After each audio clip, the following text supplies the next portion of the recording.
Welcome students, आप सबका हमारे चैनल सिक्योर एजुकेशन में बहुत बहुत स्वागत है। आज हम एक्सरसाइज 5.3 का 18th, 19th और 20th क्वेश्चन करेंगे।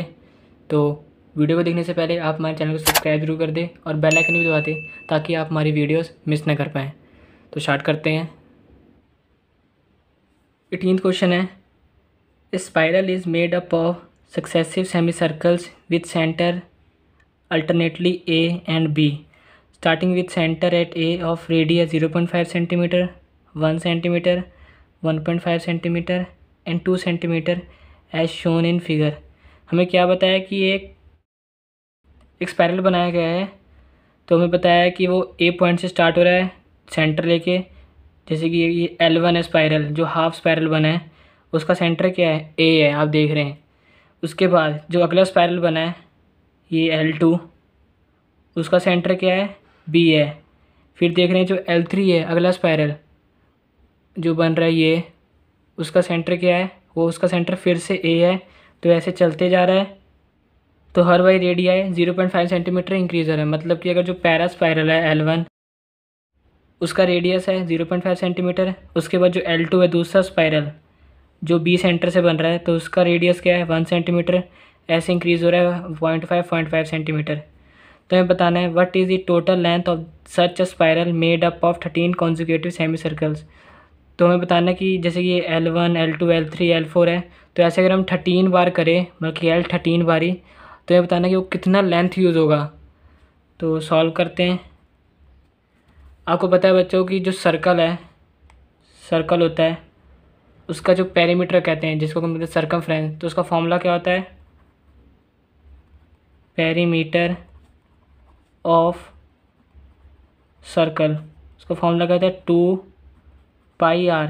तो हमें अब क्या निकाल रहा है, हमें इसमें सेमी सर्कल्स गिवन है। तो इसका मतलब सेमी पेरीमीटर ऑफ सर्कल, तो सेमी पेरीमीटर क्या होगा, 2πr को 2 से डिवाइड कर लेंगे। तो यहाँ से 2 और 2 कैंसिल हो गया, तो ये आ गया ओनली πr। मतलब कि जो हाफ सेमी पेरीमीटर होता है, जो सर्कल का हाफ, तो उसका जो ये सर्कमफ्रेंस है तो इसका जो लेंथ होता है वो क्या होता है, πr होता है। तो पहले L1 निकालते हैं। L1 में पाई, r की वैल्यू कितनी है L1 में, रेडियस 0.5, तो 0.5, तो ये क्या आ गया, पाई मल्टीप्लाई बाय 5/10, पॉइंट को नीचे ले गए तो 5 1 से 5, 5 2 से 10, तो ये आ गया π/2 आ गया। अब लेंगे L2 second semi circle pi, तो 0.5 इंक्रीज़ हो रहा है रेडियस, तो ये आ गया 1.0, तो ये क्या आ गया, ओनली पाई आ गया मल्टीप्लाई किया तो। अब थर्ड सेमी सर्कल है तो इसका जो रेडियस है वो 1.5 है, तो पाई 15/10, पॉइंट नीचे ले गए हम, कटिंग करते हैं। सो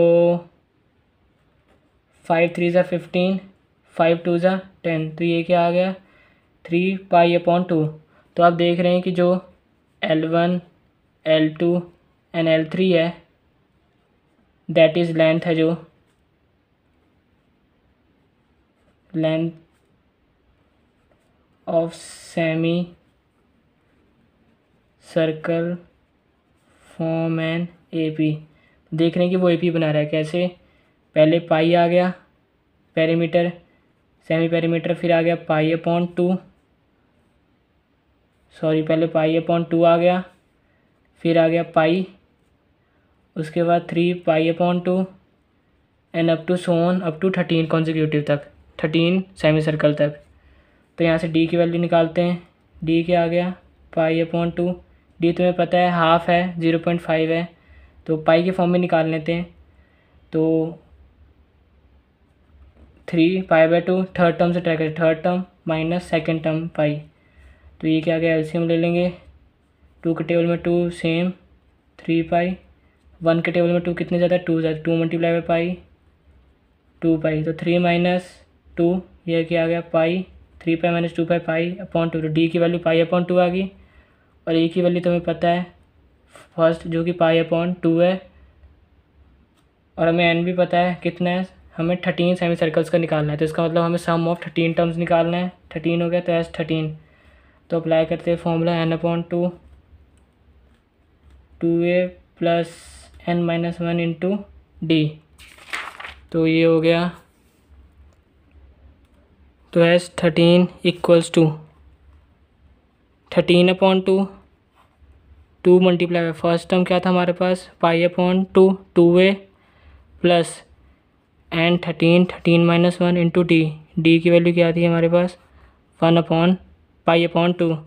तो सॉल्व करते हैं 13/2 2 कैंसिल हो गया, तो ये आ गया पाई प्लस 13 - 1 ये आ गया 12 मल्टीप्लाई बाय π/2। कटिंग कर लेते हैं यहाँ पे भी 2 1 = 2 2 6 = 12, ये आ गया 13/2 मल्टीप्लाई बाय पाई प्लस ये 6π आ गया पाई प्लस 6π, तो ये 13/2 मल्टीप्लाई बाय पाई प्लस 6π ये आ गया 7π। तो अब हमें क्वेश्चन में क्या बोला था, टेक पाई इक्वल्स टू 22/7, तो हमने जो पाई की वैल्यू लेनी है वो लेनी है 22/7। 13/2 मल्टीप्लाई बाय 7 मल्टीप्लाई पाई की वैल्यू 22/7। तो कटिंग कर लेते हैं, 7 7 से कटिंग हो गया, 2 1 = 2 2 11 22, तो ये आ गया 13 मल्टीप्लाई बाय 11। तो मल्टीप्लाई करवाते हैं अब 13 को 11 से, 3 1 = 3 3 1 1 1 = 1 3 1 = 3 1 1 = 1, तो ये क्या आ गया 3 3 + 1 4 1, तो ये आ गया 143 सेंटीमीटर। तो हमारा आंसर आ गया, जो हमें 13 निकालना था कि जो 13 कॉन्जिक्यूटिव लेंथ होंगे वो कितना होगा, तो वो आ गया 143 सेंटीमीटर। 19th क्वेश्चन है, 200 logs are stacked in the following manner: 20 logs in the bottom row, 19 in the next row, 18 in the row next to it and so on। मतलब अब ये लॉग है, एक ही साइड का बनाया हमने। लॉग में जो सबसे बॉटम रो में है उसमें 20 लॉग हैं, 1 2 3 4 5 6 7 8 9 10 11 12 13 14 15 16 17 18 19 20, और जो इसके ऊपर वाले रो में 19 है और इसके ऊपर वाले रो में 18 है। तो हमें क्या बोला है, in how many rows there are 200 logs placed and how many logs are there in the top row. हमें बताना है कि जो 200 लॉग्स हैं वो कितने रो बना के प्लेस्ड होगा, मतलब कि अगर 200 लॉग्स ले उसको ऐसी डिक्रीजिंग ऑर्डर में डालते रहे 20 19 18 17, तो वो कितने रोज़ बनाएगा। और हमें ये भी बताना है कि जो सबसे टॉप रो होगा आखिरी वाला ऊपर से फर्स्ट में जो होगा, तो उस टॉप रो में कितने लॉग्स होंगे। तो सॉल्व करते हैं, तो number of rows number of logs in each row are in AP। तो जो नंबर ऑफ़ लॉग्स हैं ईच रो में वो AP की फॉर्म में है। कैसे, पहले 20 है, फिर 19 है, फिर 18 है, फिर ऐसे अप टू सोन, फिर लास्ट। तो हमें फर्स्ट टर्म तो यहाँ से पता लग गया, नीचे से जो 20 आ गया, कॉमन डिफरेंस से पता लग गया। Second term 19 minus first term 20, तो ये क्या आ गया -1। और हमें सम ऑफ n टर्म्स में गिना है, पता है हमें बताया गया वो कितने हैं 200।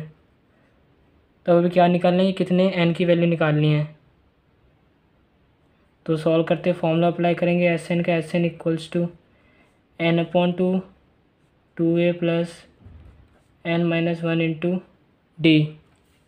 तो Sn क्या है हमारे पास 200 equals to n/2 2 multiply by a की वैल्यू 20 प्लस n-1 डी की वैल्यू -1, डी की वैल्यू -1।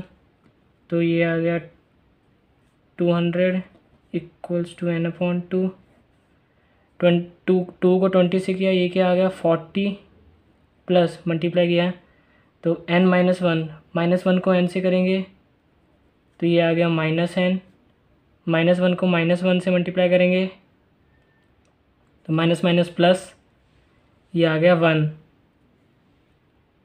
तो अब आगे लिखते हैं 2 को वहाँ मल्टीप्लाई में जाएंगे 200 के साथ, तो 2 मल्टीप्लाई बाई 200, ये कितना आ गया 400 equals to n 40 + 1 41 minus n, तो ये आ गया 400 इक्वल्स टू n को 41 से किया 41n, n को माइनस n से किया मल्टीप्लाई तो माइनस n²। तो अब ये जो वैल्यू है ये राइट हैंड साइड वाली, उसको हम लेफ्ट हैंड साइड ले आते हैं क्योंकि हमें जो n² का कोएफिशिएंट चाहिए वो 1 प्लस में चाहिए। तो ये आ गया n² माइनस 41n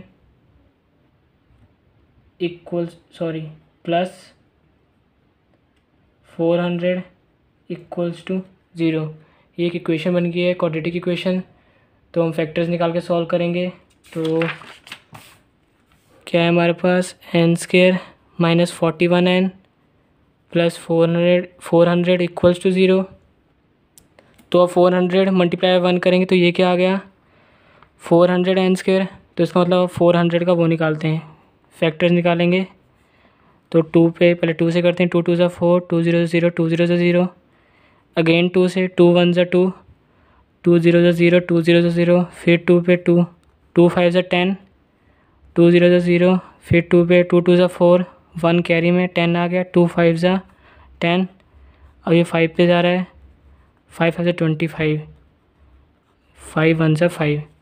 तो आप देख रहे हैं हमारे फैक्टर्स हैं 2 2 2 2 एंड 5 5।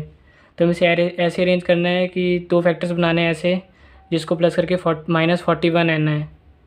तो 5 5 ज़ा 25, 2 2 ज़ा 4, 4 2 ज़ा 8, 8 2 16, मतलब कि 25n और 16n को अगर आप प्लस करेंगे तो 41n आता है। तो साइन माइनस कर देते हैं, तो इसको प्लस करेंगे तो माइनस 41n आ जाएगा।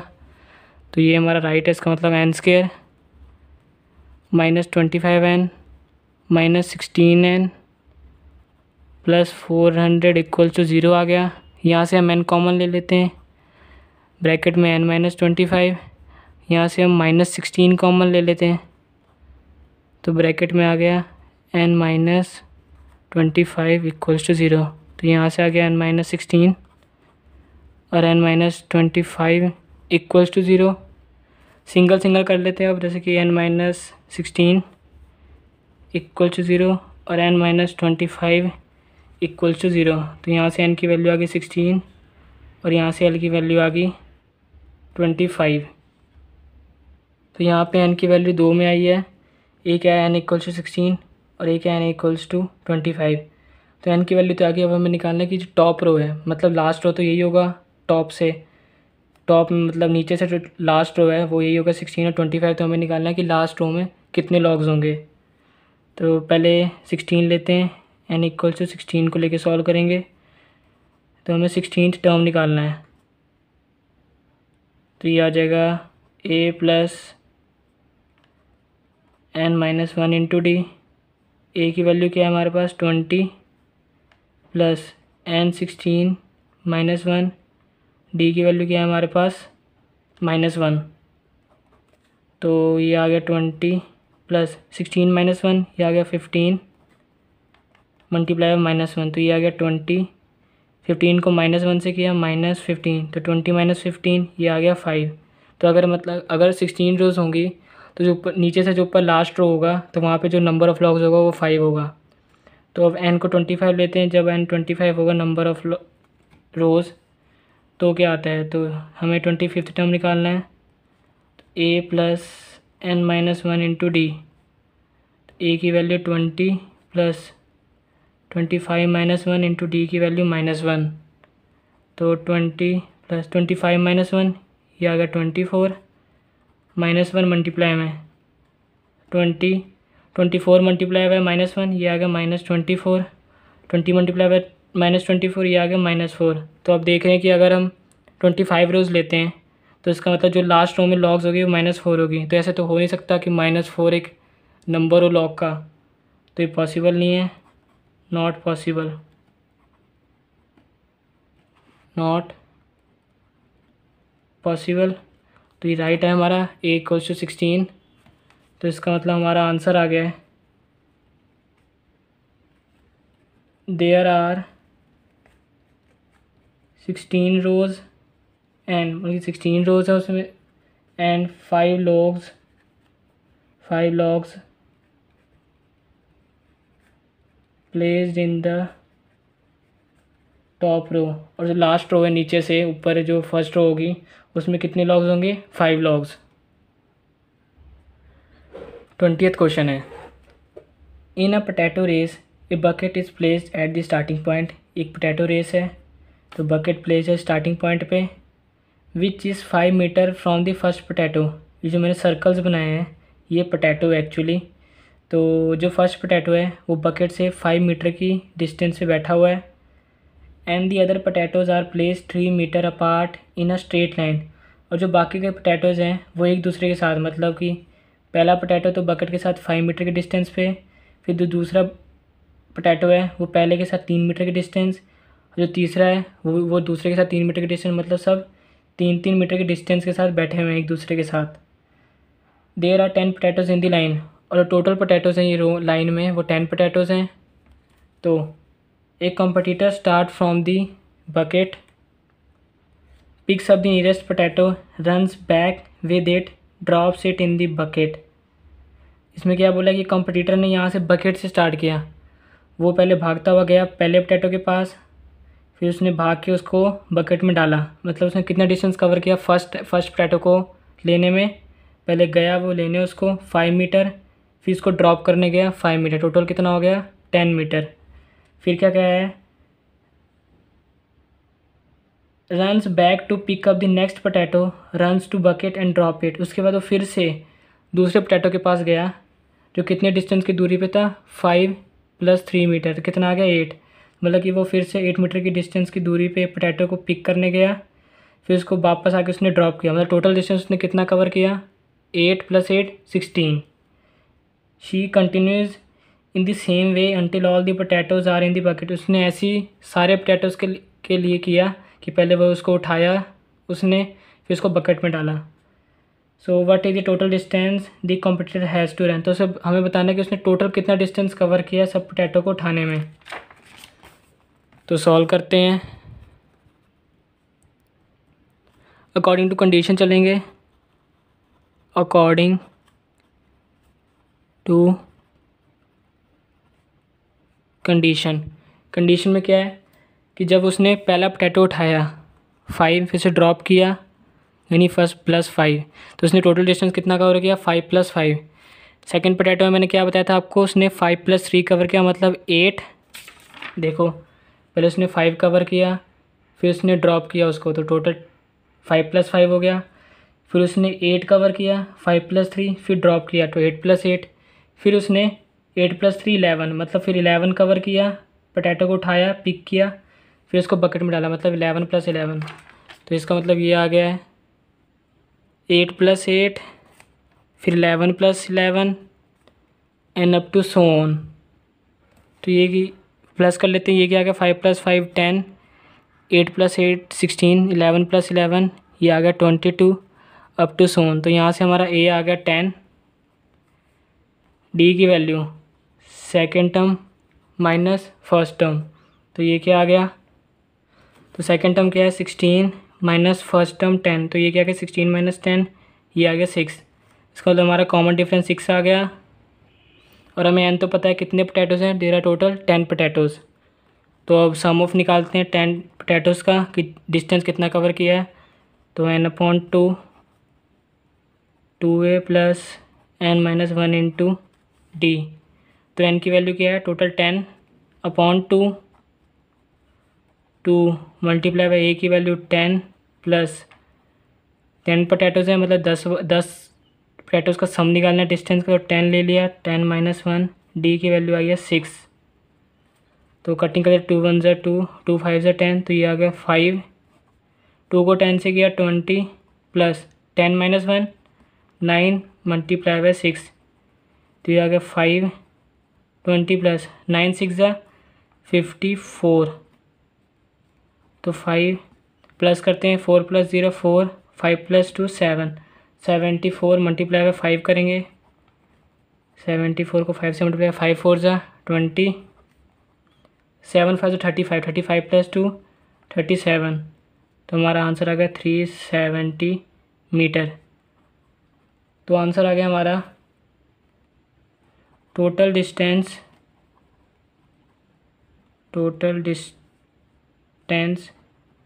The competitor has to run 370 metre. मतलब टोटल डिस्टेंस ने कवर किया 10 प्लेटर्स को पिक करके ड्रॉप करने में पूरा, वो आ गया 370 मीटर। तो स्टूडेंट्स यहीं पे एक्सरसाइज 5.3 का 18th 19th और 20th क्वेश्चन कंप्लीट होता है। तो अगर आपको फर्स्ट 5 चैप्टर्स की वीडियोस चाहिए तो हमने उसको प्लेलिस्ट के फॉर्म में आई बटन में डाला है, वहाँ से देख सकते हैं। और अगर आपको पूरे क्लास 10th मैथ्स के चैप्टर्स की वीडियोस चाहिए तो हमने उसको प्लेलिस्ट के फॉर्म में वीडियोस के डिस्क्रिप्शन में जल्दी डाल देंगे, तो वहाँ से भी देख सकते हैं। तो स्टूडेंट्स अगर आपको वीडियो अच्छी लगी तो प्लीज़ इस वीडियो को लाइक ज़रूर कर दें, कमेंट करके बताएं कि वीडियो कैसी लगी आपको, शेयर करना ना भूलें और हाँ, हमारे चैनल को सब्सक्राइब करना भी मत भूलना। जय माता दी।